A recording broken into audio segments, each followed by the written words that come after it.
To check your iPhone's battery health, you need to go to your settings.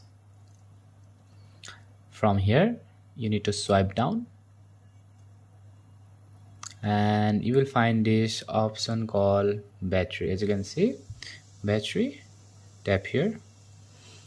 Now you will see this battery health, tap here.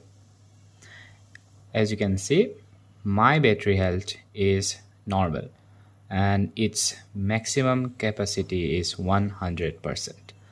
So you can check your battery health and your maximum capacity.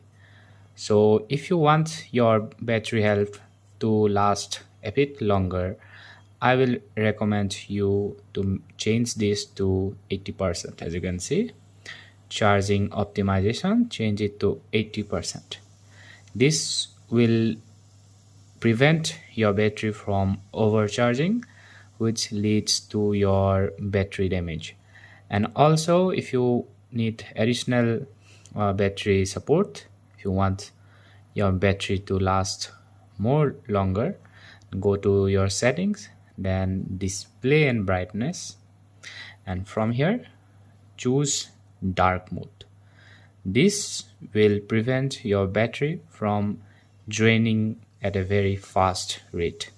So because I make videos, I can't use dark mode, I use light mode. So these are some tricks and tips in which you can make your battery last a bit longer than usual. Thanks for watching.